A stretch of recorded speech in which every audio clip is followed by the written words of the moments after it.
முக்கிய செய்தி டெல்லி ஏஐ மாநாட்டில் அநாகரிகமாக நடந்து கொண்ட காங்கிரசாரை கண்டித்து ராகுல் காந்தியின் வீட்டை முற்றுகையிட்டு பாஜகவினர் போராட்டம் நடத்தி வருகின்றனர்.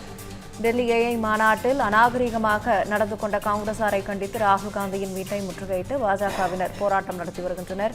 உலக தலைவர்கள் கூடியுள்ள ஏஐ மாநாட்டில் நாட்டை அவமதிக்கும் செயலில் ஈடுபட்ட காங்கிரஸ் கட்சியினருக்கு எதிராக முழக்கமும் எழுப்பி வருகின்றனர்.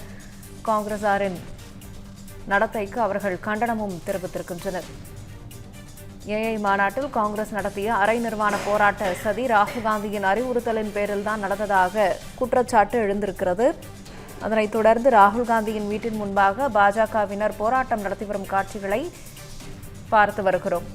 இது தொடர்பான கூடுதல் விவரங்களை நம்முடைய மூத்த செய்தி ஆசிரியர் துணை ஆசிரியர் ஜோ மகேஸ்வரன் வழங்க கேட்கலாம். ஜோ மகேஸ்வரன் வணக்கம். தற்போது பாஜக தரப்பிலையும் சரி மத்திய அரசு தரப்பிலையும் சரி எந்த ஒரு முன்னெடுப்பு எடுத்தாலும் அதற்கு காங்கிரஸ் ஒரு எதிர்வினை ஆற்றுறது அப்படிங்கிறது கொஞ்சம் அருவருக்கத்தக்க வகையிலையும் பல இடங்கள்ல நம்ம பார்க்க முடியுது. அதுதான் இந்த ஏஐ மாநாட்டிலையும் எதிரொலிச்சிருக்குது. இப்போ அதை கண்டிச்சு பாஜகவினர் போராட்டம் நடத்தி வருகின்றனர் ராகுல் காந்தியின் வீட்டின் முன்பாகவே. இதுக்கப்புறமாவது அவர்களுடைய நடத்தையில நாகரீகம் ஏற்படும் அப்படின்னு நம்பலாமா? என்ன சொல்றீங்க? பிரியா, செயற்கை நுண்ணறிவு இன்னைக்கு உலகளாவிய மிக முக்கியமான பேசு பொருளாகவும் இருக்குது, ஆய்வுக்குரிய பொருளாகவும் இருக்கிறது. எதிர்காலத்தில் அதுதான் மிக முக்கிய சக்தியாக இருக்க போகுது என்றெல்லாம் சொல்லப்பட்டு இருக்க சூழல்ல அந்த உலகளாவிய போக்குக்கு ஏற்ப இந்தியா ஒரு பெரிய முன்னெடுப்பை எடுத்திருக்கிறது. சர்வதேச அளவிலே ஏஐ செயற்கை நுண்ணறிவு உச்சி மாநாட்டை டெல்லியிலே இப்ப நடத்திக்கிட்டு இருக்கோம்.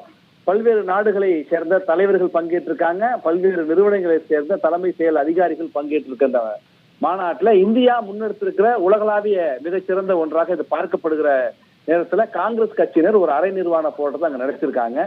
உலகளாவிய அளவில் இந்தியாவினுடைய மரியாதைக்கு குறைவு ஏற்படுகின்ற வகையில, கண்ணியத்திற்கு குறைவு ஏற்படுகின்ற வகையில, இந்தியாவை தலைகுனிய செய்கின்ற ஒரு வகையில உலக நாடுகள் மத்தியில காங்கிரஸ் நடத்திய இந்த போராட்டம் என்பது இந்தியாவை அவமதிக்கின்ற ஒன்றாக இருக்கிறது. வெளிநாடுகளுக்கு செல்கின்ற பொழுது ராகுல் காந்தி இந்தியாவை அவமதிக்கின்ற வகையில விட்டுக் கொடுத்திருந்த வகையில பேசுறாரு.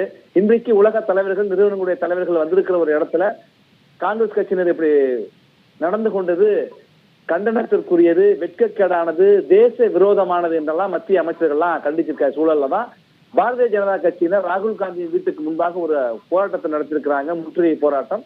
ராகுல் காந்தியினுடைய உருவ பொம்மையை எரிக்கவும் முயற்சி செய்த அவர்களை காவல்துறையினர் கைது செய்திருக்கிறார்கள். இந்த காங்கிரஸ் கட்சியினர் ஏஐ மாநாட்டில் நடத்தின போராட்டம் என்பது ராகுல் காந்தி வீட்டில் திட்டமிடப்பட்டது. காங்கிரஸ் கட்சியினர் திட்டமிட்டு தேசத்தை அவமதிக்கின்ற வகையில் ஒரு போராட்டத்தை நடத்தினதா குற்றம் சொல்லியிருக்கிற சூழல்ல தான் இன்றைக்கு பாரதிய ஜனதா கட்சியினுடைய இளைஞர் அணியினர் காங்கிரஸ் கட்சியை எதிர்த்தும் ராகுல் காந்தியை எதிர்த்தும் போராட்டம் நடத்தி உருவ பொம்மை எரிக்க முயற்சித்து தற்பொழுது கைதாகி இருக்கிறார்கள். ரகப்பிரியா.